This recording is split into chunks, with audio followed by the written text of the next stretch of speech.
சட்டப்பேரவை தேர்தலில் கூட்டணி அமைத்து போட்டியிட்டாலும் வெற்றி பெறும் நிலையில் தனித்தே ஆட்சி அமைப்போம் என திமுக அறிவித்துள்ள நிலையில் மகத்தான வெற்றியை பெற்று மீண்டும் அதிமுக ஆட்சி அமைக்கும் என முதலமைச்சர் செல்வி ஜெயலலிதா தெரிவித்துள்ளார்.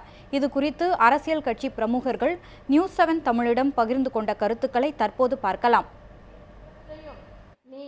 சட்டப்பேரவை தேர்தலில் அதிமுக மகத்தான வெற்றி பெறும் என்று முதலமைச்சர் ஜெயலலிதா சூளுரைத்தது குறித்து நம்மிடம் பேசிய திமுகவைச் சேர்ந்தவரும் முன்னாள் சட்டப்பேரவை உறுப்பினருமான அப்பாவு, அதிமுகவிற்கான ஒரே மாற்றாக மக்கள் நினைப்பது திமுகவை மட்டுமே என்றும் தனித்து ஆட்சி அமைக்கும் பலத்தோடு திமுக இருப்பதாகவும் தெரிவித்தார்.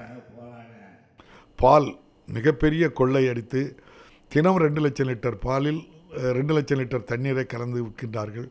அதிகாரிகள் அதை சரி என்று செய்து கொண்டிருக்கின்றார்கள்.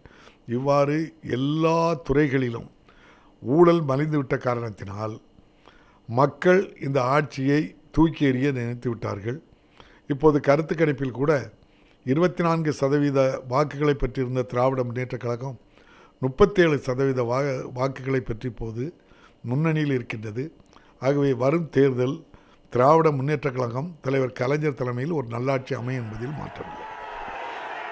அதிமுக ஆட்சியில் செயல்படுத்தப்பட்டுக் கொண்டிருக்கும் நலத்திட்டங்களால் மீண்டும் அதிமுகவே மகத்தான வெற்றி பெறும் என்கிறார் அக்கட்சி ஆதரவு சட்டப்பேரவை உறுப்பினர் மாஃபா பாண்டியராஜன்.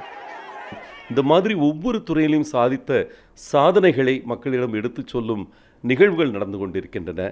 புரட்சித் தலைவி அம்மா அவர்கள் மீண்டும் 6வது முறையாக தமிழக முதல்வராக மலர்வதற்கு மீண்டும் வருவதற்கு இந்த சாதனை திட்டங்கள், நலத்திட்டங்களும் வளர்ச்சி திட்டங்களுமே காரணியாக இருக்கும்.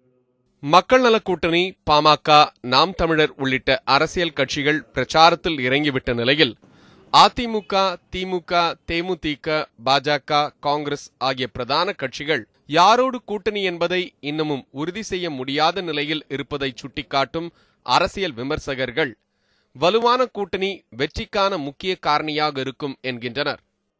செய்திப்பிரிவு நியூஸ் 7 தமிழ்.